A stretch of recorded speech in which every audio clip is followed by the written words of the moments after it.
Center of Gulf Studies.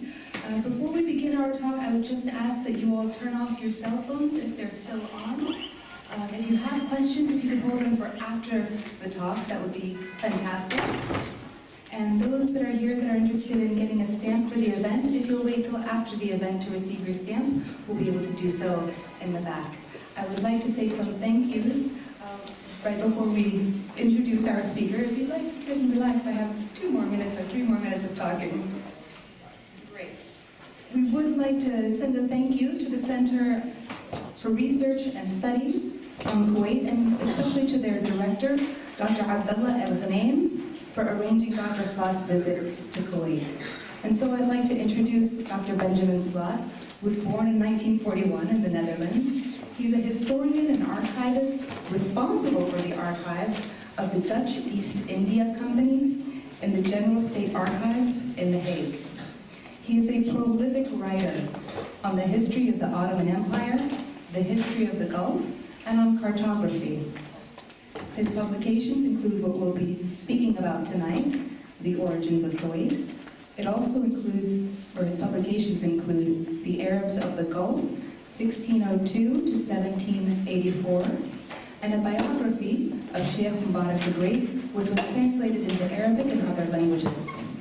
His edited book, Kuwait, The Growth of a Historic Identity, addresses identity, historical, political, social processes, and interactions that led to the formation and ultimately the sovereignty of Kuwait. I'd like to ask everybody to welcome Dr. Slot. Thank you.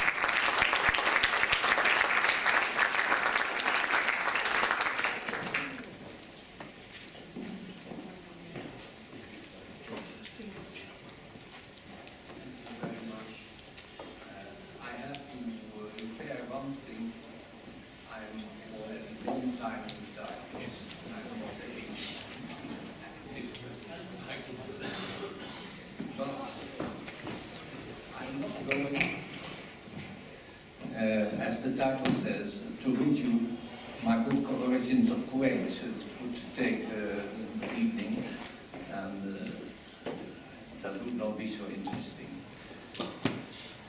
I will tell you how it started. In the early 1970s, when I just started as an archivist, I became an Arab professor with the question, do you have anything on Kuwait? As I worked 6 weeks already in the archives, I had no idea. Anyhow, there is not a file marked Kuwait. So I had a brainwave, and I looked in our old map collection, and there suddenly we found a map which shows Kuwait, and that is in fact the oldest map showing Kuwait with the tracks of a Dutch ship that sailed there in 1750, as we now know. That is before Carson-Niebuhr and all these things. As I much later found out, the whole map was connected with an affair.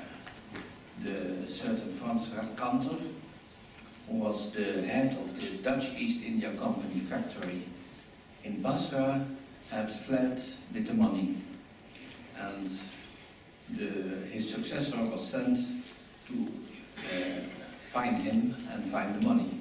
He had fled to a place called Green, which is Kuwait, and in fact this is the very first mention in a Western source of Kuwait. The problem is that Kuwait history has for a long time been based exclusively on British sources. But it is not only British material. You can find elsewhere things. The oldest original paper written in Kuwait is of 1778 by the French consul of Basra, who had taken refuge in Kuwait during the troubles in Basra. And he was Mr. Rousseau, a cousin of the famous philosopher, Swiss, writing as awful French as the philosopher wrote.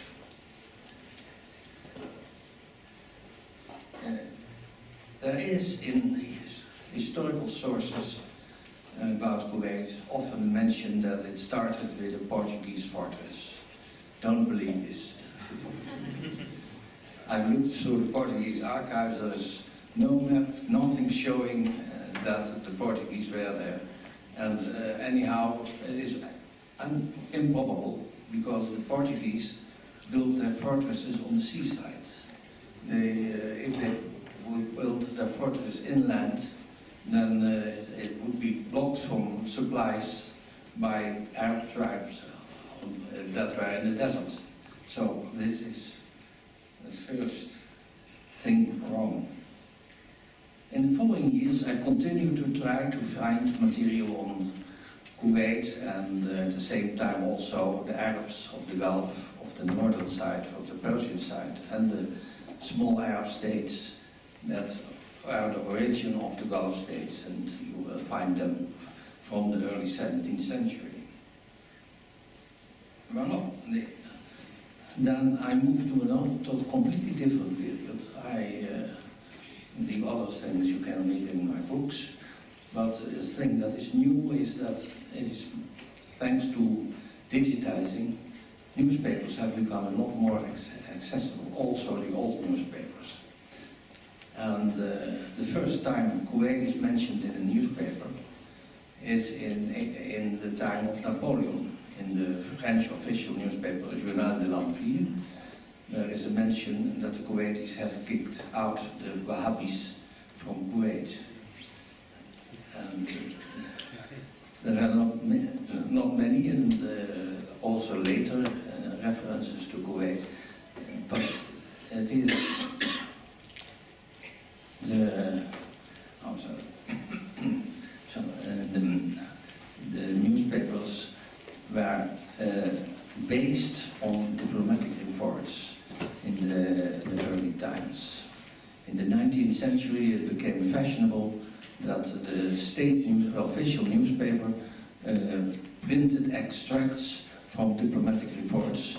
Simply, it started, the illness started in Holland, where the whole diplomatic reports were circulating. And these diplomatic reports, especially the French ones, have regularly mentions of Kuwait. The problem is only that they are not available for the official history of Kuwait because they tell a completely different story. There are other names of emirs and so on. But the great interest about Kuwait started much later, in the 1890s, after one episode, which I will tell you. Looking in the digitized Dutch newspapers, I found that in 1866, the sheikhs of Kuwait, plural, sheikhs of Kuwait, went to the British in India and offered them the port of Kuwait as a possession of Britain. That was at a time that there was a lot of trouble, and the sheikhs of Kuwait, and under the leadership of this certain Abu Isa, they wanted the British to come. This is, however, was against the leg of the Turks. The Turks got alarmed. They read newspapers, also the Turks, and they got alarmed by these British plans. They considered a sinister intrigue, and they sent the famous Midhat Pasha to rectify the situation in Kuwait. As you know, and that is well known from Midhat Pasha's biography, he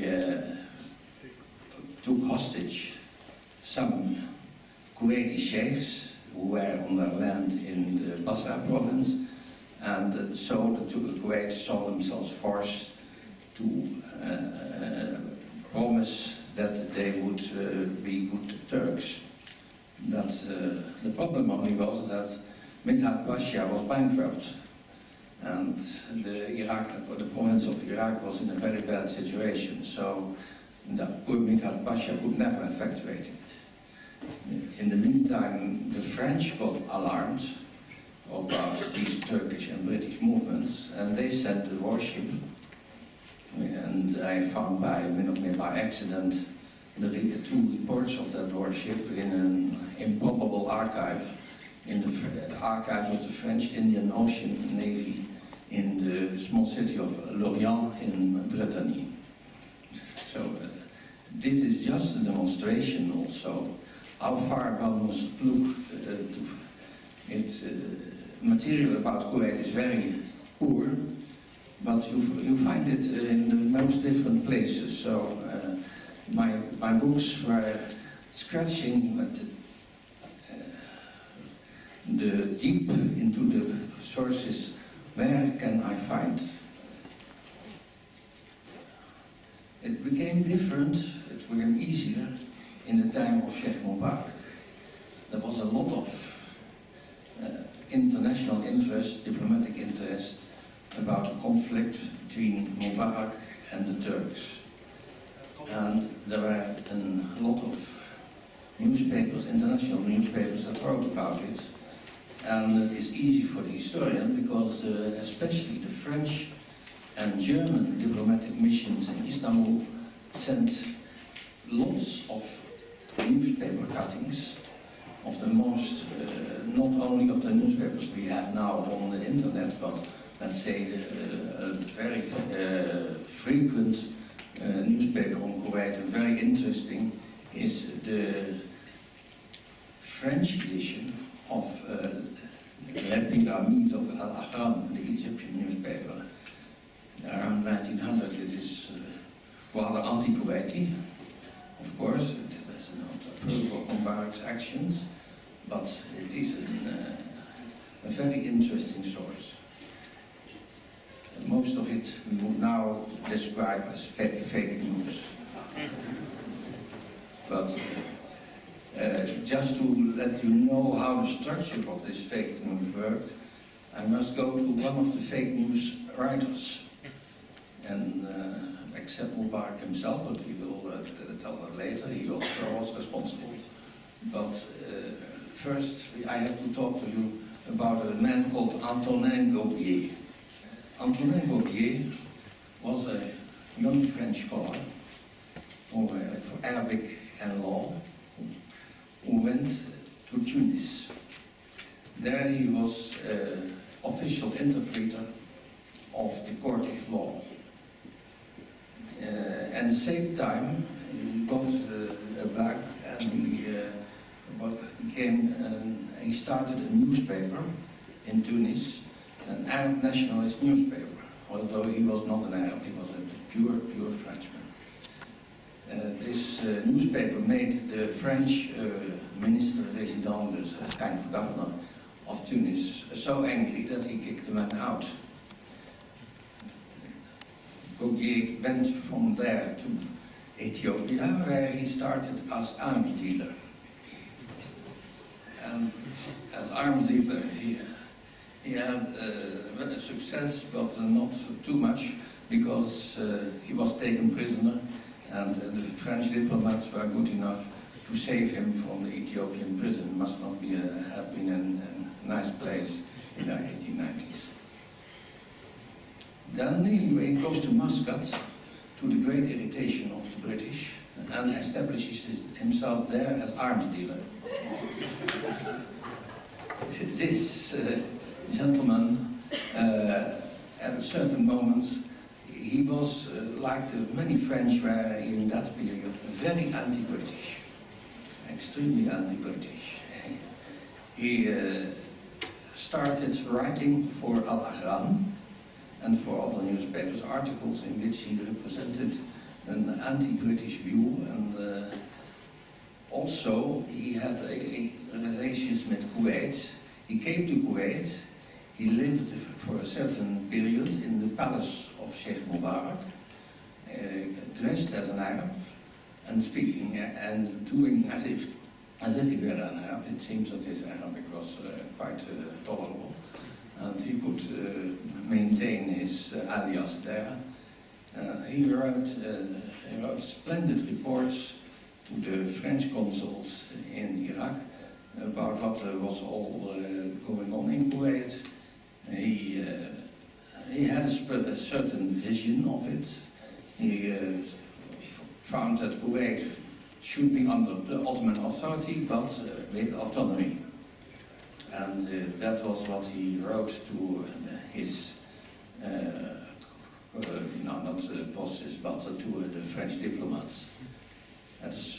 His name was Abdul Rahman al-Maghrebi, and as such he reported to the French consul in Baghdad.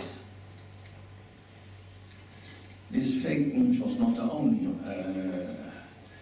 one. He quarreled at a certain moment with Mubarak about business, gun business, and he was kicked out of Kuwait. He went back to Muscat, where he irritated the British even more, still dealing in arms in the Gulf. And finally, because the relation between Britain and France became better, the British decided to make an agreement with France to buy him off. So Vauquier left Muscat. Well, this kind of reporting of this kind of people is of course highly suspect, but is interesting to see what the opinion is. But he was not the only one. You see that very much news about Kuwait is there in consular reports with newspaper cuttings, newspaper cuttings, especially the Russian and the German newspapers are very clear and a bit exaggerated. All this was so fake news, but worse is that even Mubarak, he was probably the very first Arab sheikh to give a newspaper interview to an Iraqi newspaper, the Destur, and this was in Ottoman times, and in which he explained what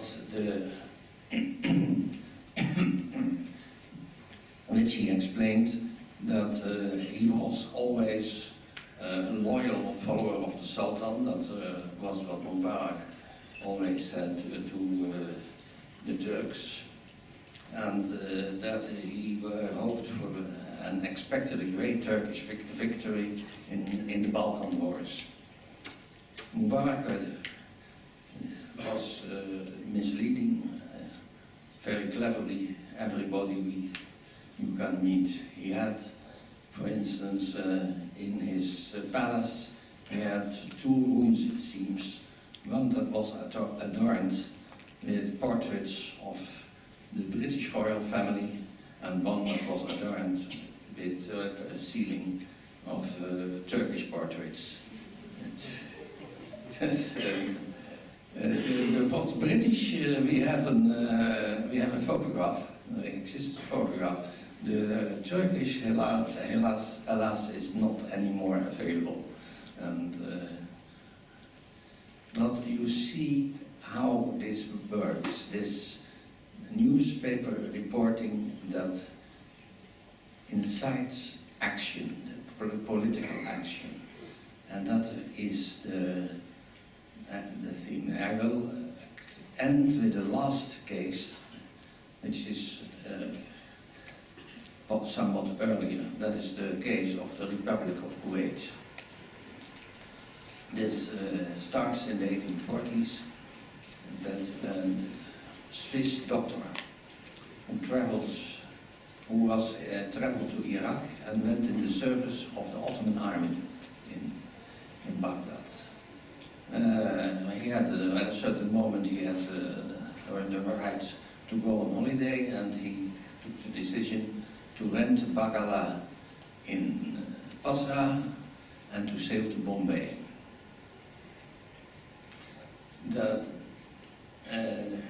The result of that was an article in the leading geographical journal of the time.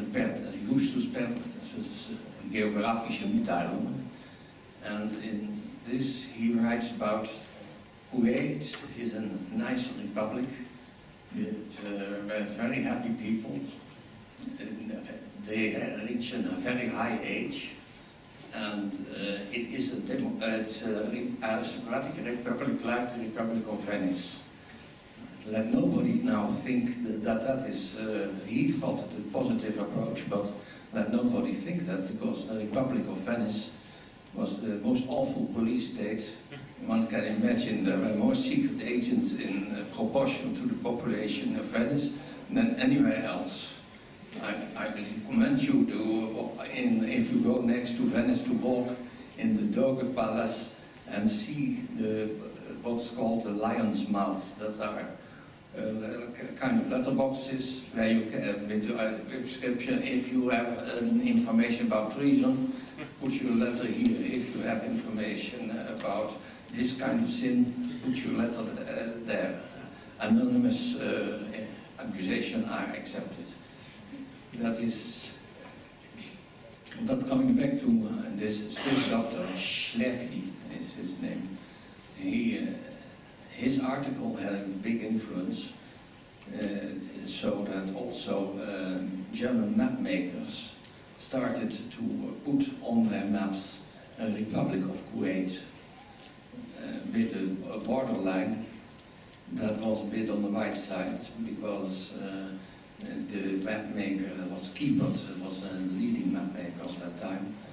He had seen the publication of the Travels of Palgrave, and that meant that, not completely without logic, but the whole Faroe Peninsula was considered as Kuwaiti territory on these maps.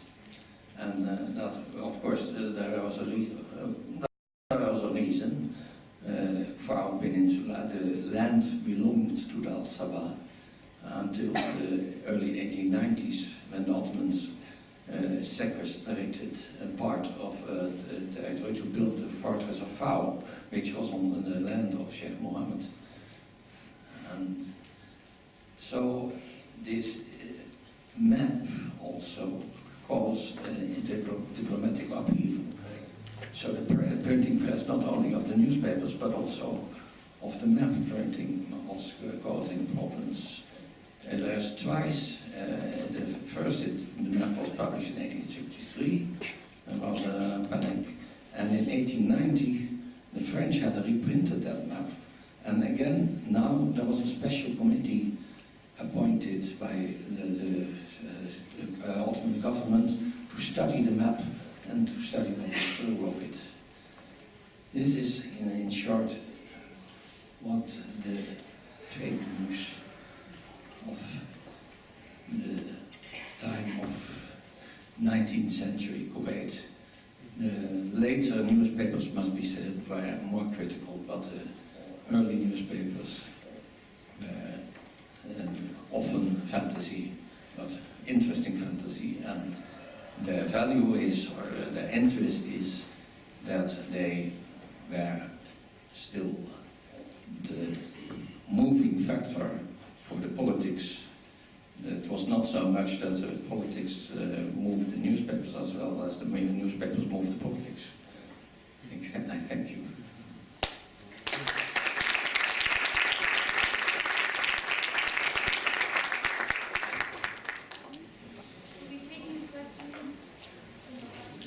Yes, of course.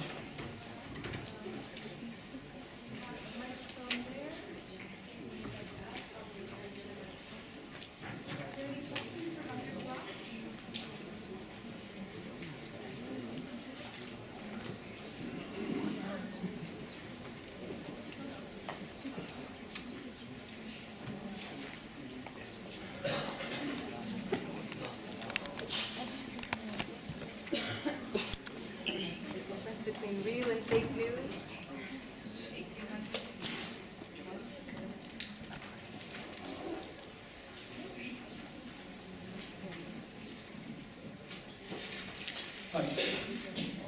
Hi, Decipher. we are really appreciated to see you in Kuwait, and I have two questions actually. The first is, what do you know about Mubarak al-Sabah? You know, that you mentioned in your book, The Origins of Kuwait, about the Dutch document in 1756. Yeah. So, is it one of Kuwait's rulers, really, or have you found another document that supports your argument, if it's true or not? And the second question is there availability to find more documents about Kuwait in Dutch archive? Now, the first question is, let's say, the only source we have about the name of the ruler of Kuwait at the time is this story of Kniphausen, the Dutch representative in Basra at that time, and later going to Hajj. There is, as we have no other information, the first thing one must do is to read very carefully. It is given that we know, yes for sure, that Kniphausen was at that time the person who knew Kuwait and the ruler. Mubarak bin Sabah, it is an interesting thing what he says about Mubarak. He says it as follows: several different sheikhs govern Kuwait in comparative unity. And that's interesting because it looks a bit like an aristocratic republic, like later slavery says. There's several different. The most, among them, these sheikhs, the first in rank is Mubarak bin Sabah, but because he is poor and young, the biggest power in the place is de facto another, this Al-Khalifa. But still, Mubarak is the first. Sabah is the first, which in my view indicates that it is he is the end of a piece of dynastic history. He is the first, although he is not the richest and so he's the first in rank, which indicates an old, according to me, an old situation. In fact, it's an old situation, but we have no other sources. This document is preserved by accident, more or less. It comes from Indonesia. It is now in the Dutch National Archives. It was sent with a lot of loose papers from the Dutch East India Company that were in Indonesia in the 1880s. And most of the documents on the Gulf that were in Indonesia, that was a huge archive, have been destroyed already at the end of the 18th century. So the chance that you find something with the Dutch is not big, let's say practically nothing, because I have read everything there is. The English don't have very much in that time. The French have from time to time, if you go to Nantes, in the archives of the French consulate in Baghdad, there is something, and there is mentioned, but they are a little bit later, not of the 1750s. So it's pity, but here the thing stops. Here the historian is powerless. And your second question. Is it available because I'm assistant professor at Kuwait University. I specialize in about Kuwait. I'm searching about the origins of Kuwait, and I'm looking about the old name of Kuwait, grain. Grain, yes. There is available resources talking about grain and the sheikhs of grains. So that's why I ask you. I'm not covering the Dutch archive, But I'm asking if it's available for us, to find documents about Kuwait in this archive. But you've already answered, the question. You said, you've already searched the whole Dutch archive. You couldn't find, more than the one you've provided in your book. A few that are in the book, and other powers were not there. The British were there. No, everybody has looked through the British things, the old British things, not that detailed, but the chance that you find something special is not big. The French, I have gone into detail. No, there are interesting things about Kuwait, but they are a bit later, and that's the 1770s and so on. And then it stops. Simply, there is nothing. Hello, Doctor. Hi. Yes. Thank you for your informative talk. I just have a question. Since you're a historian, and you mentioned digitization of historic documents, how do you decide? We all know that history is written by the victor, especially in the pre-World War I era. So how do you decipher between planted historical documents and authentic historical documents? Well, sorry, I had talked about newspapers, which is per definition not always reliable information, but it's interesting nevertheless. This is historical documents, well-planted historical documents. The chance is not big. Nobody. I have, let's say, planted historical documents you find in the Middle Ages. And lots of them. In monastery archives, you will find lots of... the oldest document in the National Archives in The Hague, for instance, is a fake of the year 1080, which was made about the year 1100.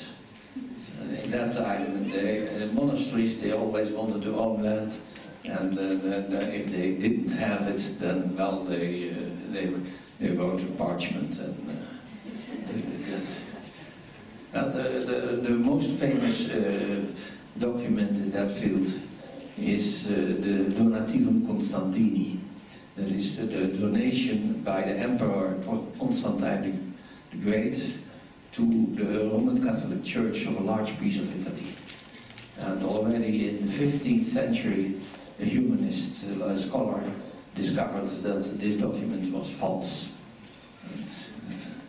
So there is a whole science on distinguishing false from true. I had it at archive school. We had it but in comparatively recent times, it is not so more. The archivists don't falsify too much. It's another thing in the politics. Then. If it really is in actuality, I can imagine that somebody is falsifying.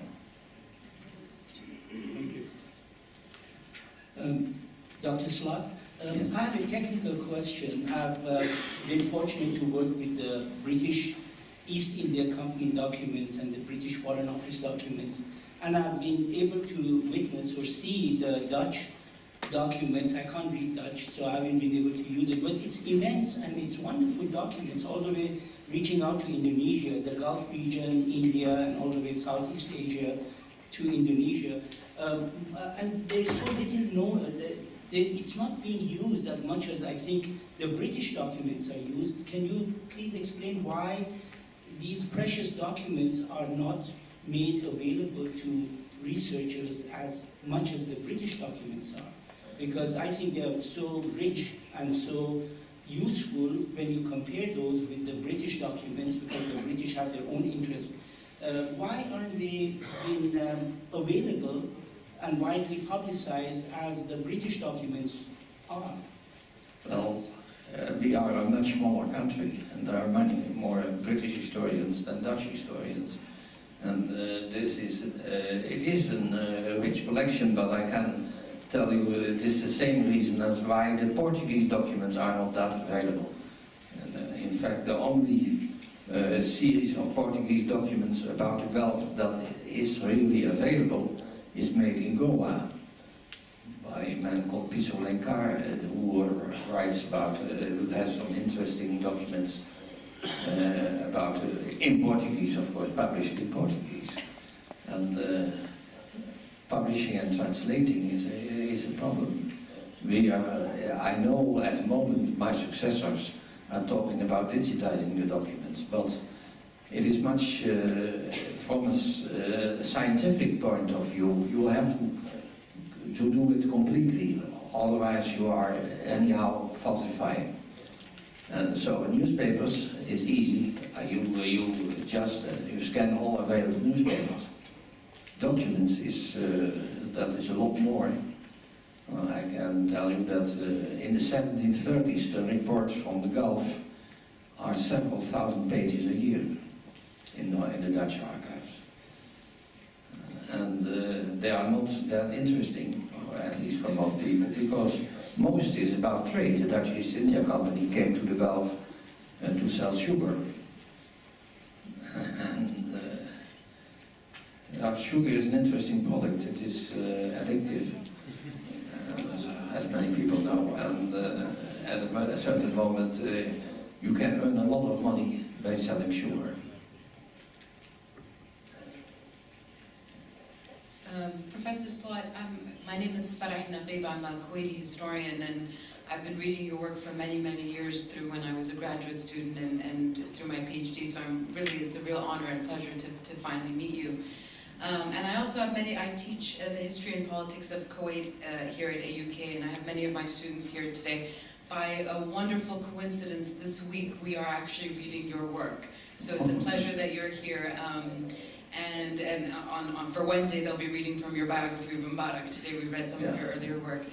And one of the things that we do as in my class, and what the students now are going to be embarking on, is learning how to critically read and analyze primary sources and documents. And I thought the opportunity of having you here as both an archivist and as a historian and as somebody who has done just a remarkable job in your work of reading, interpreting, and balancing such an array of sources from multiple different, from the British, the Dutch, the French, all the different archives, the documents, newspapers, and so on.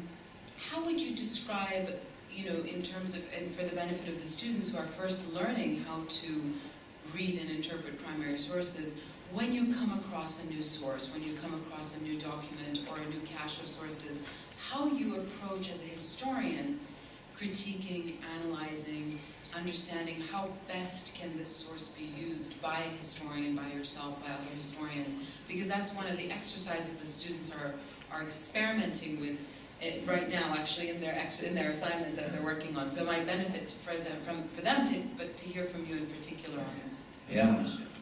It's a difficult question, but I try to reply it first. I first make myself an archivist, because that is something of an exact science.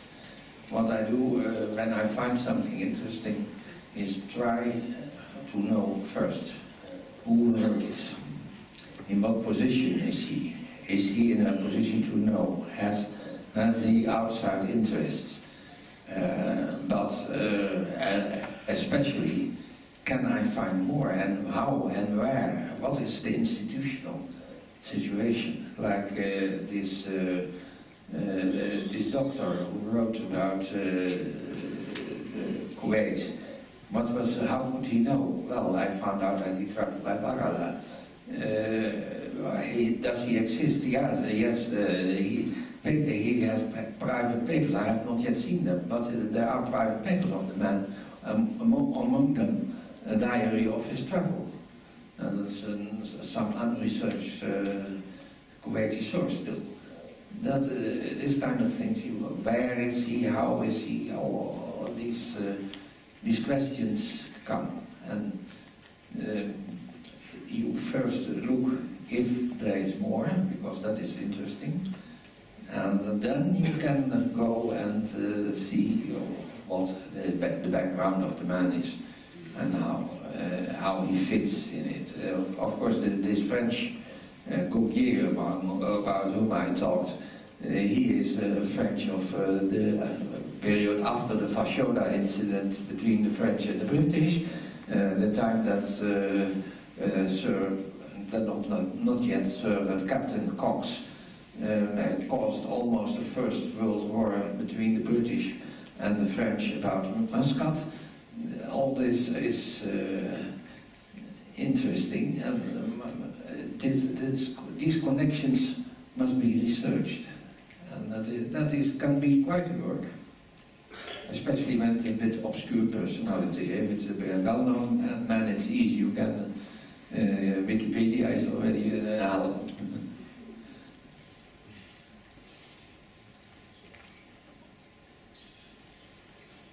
Hello, Professor. It's a pleasure to have you here. You mentioned that Mubarak al-Sabah was cooperating with another dynasty, and this comes as a surprise for me, reading books based on the English documents and the well-known Kuwaiti book on Kuwait history, Kuwait modern history by Ahmed Abu al-Hakim, that Al-Khalifa, which you mentioned, really immigrated to Bahrain long before Mubarak's time. And if there was any sort of cooperation, it would have been with the merchants of Kuwait, not with any other ruling family or dynasty. And that's all. That was my comment. Sorry. The document, I must really, the only thing as a historian you can do is look at the document, the date. The date is easy to determinable. The document is undated itself, but it has inside references that give the date. The Mubarak al-Sabah and al-Khalifa are apparently there, and I cannot change that, as there is no other source. The British have very little in that period. Kniphausen wrote interesting reports, also mostly about his own activities and his plan for the conquest of Bahrain, because also the Dutch did colonial expansion to a large extent, and sometimes they also wanted to occupy the pieces. And Bahrain, Kniphausen wanted very much to occupy Bahrain, and in fact the reason behind his description of Mubarak al-Sabah and Ahmed al-Khalifa is that he wants to show that when he wants to occupy Bahrain, there will not be enemies. The two are friendly people, and so he can occupy Bahrain. That is, let's say, the historical background of the document about the Al-Sabah. Hello, Dr. Slot. It's a pleasure actually attending one of your conferences, or sorry, one of your speeches here. I've got a question that relates to the region rather than the topic, regarding the Arabian Gulf. Now, would it be safe to call it Arabian Gulf or Persian? Well, there is an old source that uses the word Arabian Gulf, but of course first the Arabian Gulf normally in the sources is the entrance to the Red Sea. But there is a group of mapmakers, the Hondius family in Amsterdam and also working in London, and imitated by the British cartographer John Spee. They write Sinus Arabicus for the Gulf. And of course everybody has the right to call a thing whatever he likes. Look at the English Channel, the French call La Manche, the Germans say Ärmel Canal. That is, I have one small correction to make, by the way. I'm not Benjamin, I'm Ben. Without Jamin, it has nothing to do with it. It is a Dutch abbreviation of Bernard, who was a nasty crusade preacher in the early Middle Ages, but considered a saint by the Catholics.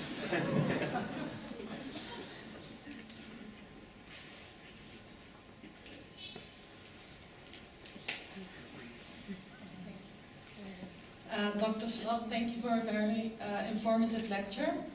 I'm interested particularly in like the earlier sources that mention Kuwait.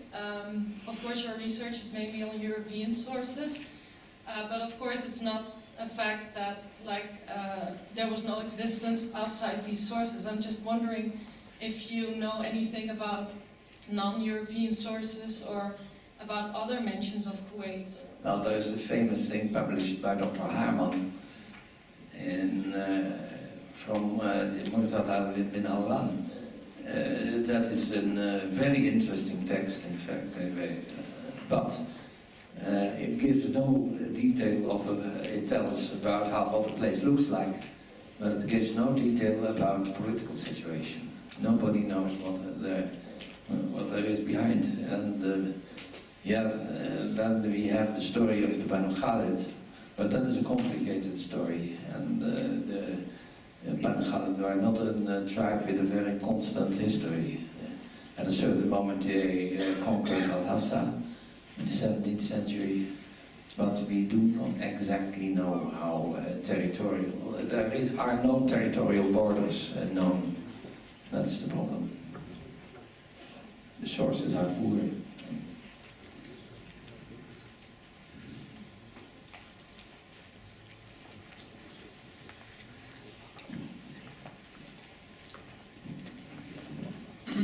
Very interesting lecture, Dr. Stott. Can you tell us a little bit about Ottoman archives and Ottoman sources of information about Kuwait? Yes, I can tell a little, but not much, because I'm not very much an Ottoman scholar. I have, for my PhD thesis, I wrote about the history of a Greek island and in Ottoman time, and I based mostly on Italian sources. I did a little bit of the tax registers, and there must be maybe something on taxation, maybe also not. The Basra province was a theoretical province of the Turks. There was no effective Turkish authority there. So even, let's say, Basra itself was half the time not Turkish. Basra was in the hands of the Mutafik for a time. It was for a time in the hands of the Persians. There was an hereditary Arab ruler. There is all kinds of... so there was no orderly Ottoman administration. So I'm afraid that that does not offer any details on Kuwait. What can be on Kuwait is what there is the Ottoman archive of the 19th century and the archive of the Council of Ministers and that kind of things there are.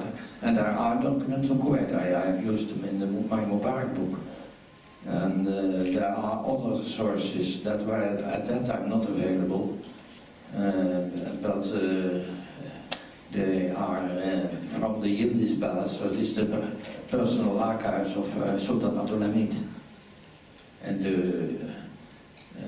the other documents have been analyzed very well by Anscombe in his book on the Ottoman Gulf. And that was a piece of pioneering and very interesting, and it is only a pity that he compares it only with English sources. It would be interesting to compare it also with other, because the Mubarak period is half Europe is involved. Mubarak played with France, he played with Britain, with Germany, and that means that it is, if you don't use these archives, then you can go wrong. And especially the German archives archives of the German Foreign Ministry are very interesting. quite voluminous series on Kuwait and on the Gulf. And also about the whole Arabian Peninsula. In fact, it is very interesting. There is a good German book about by a man called Fuhlmann about the Saudis. It's one of the most interesting work about Saudi Arabia and the genesis of Saudi Arabia, modern Saudi Arabia.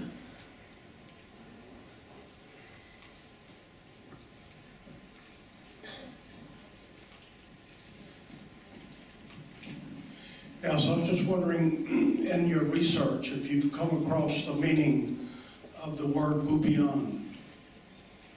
No, sorry. In reference to the island. No, sorry, that is a linguistic question, and that is something that's complete out of my competence.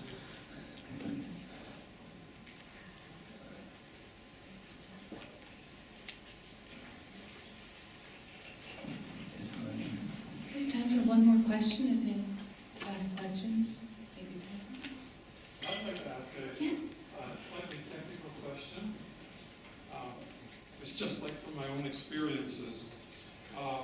When you say American University of Kuwait, those letters are drawn mostly from the classical Latin alphabet, or Roman, if you will.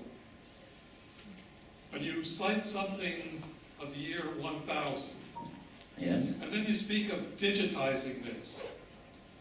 Is this being digitized as it was done in the medieval Gothic alphabets, which are grounded in the Roman alphabet, or do we use the contemporary Roman alphabet, American University of Kuwait, as it's written there?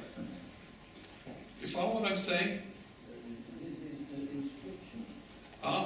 It's the alphabet for inscription. The Romans had two kinds of writing. One that is, I have it proper. Yes. I was almost unreadable. That is the writing of what's called the Latin cursive.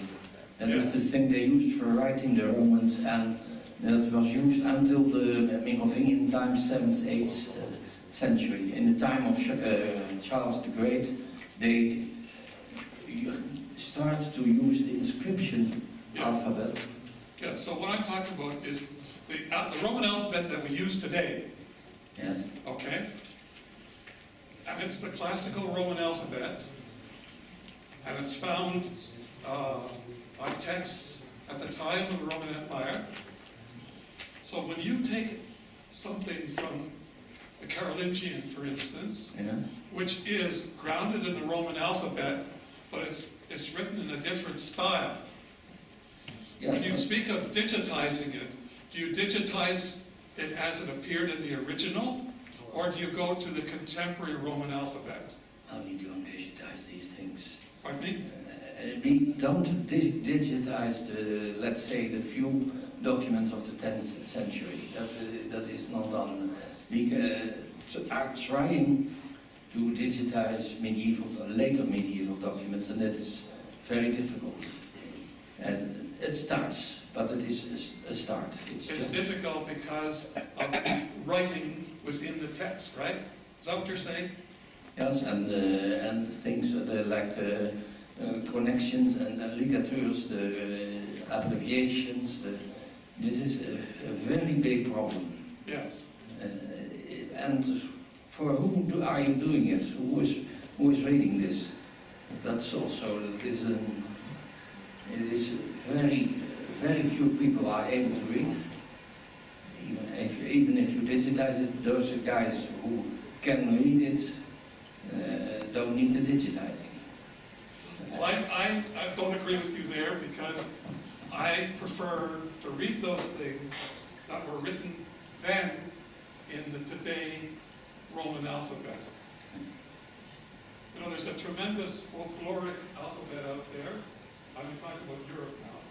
Yeah. Whether it's German or French or English, Italian. Dutch. I have a number of those texts in today's Roman alphabet. Okay? Yeah. Not as someone in Venice in the 1100s would have written. I've tried to read it that way, and I find it very, to use your Latin word, laborious, to read that. Okay? So I would, it's sad, I hear you say, to me it's sad if we just assume that people are not interested in reading those medieval texts because they've been written by monkish scribes in their form of writing.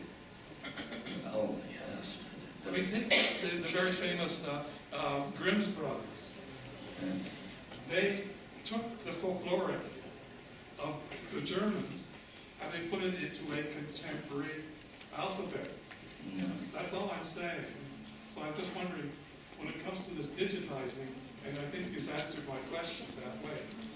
Yeah, the only thing I can say, it is not really cost effective. It is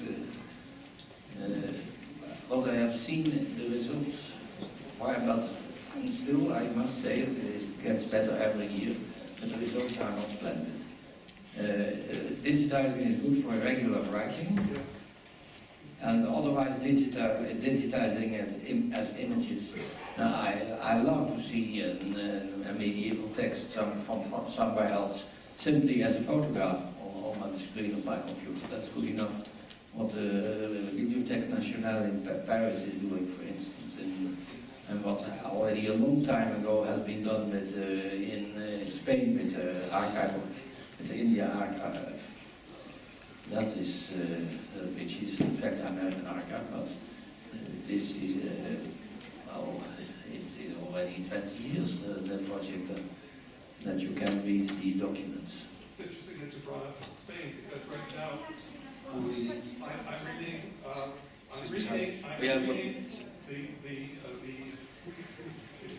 text that was published in 1615, roughly, Don Quixote. Yes. I'm reading it in today's Roman alphabet. Yeah, no, but just, no, it's not a question, I'm just saying, I understand the issues here. Yeah.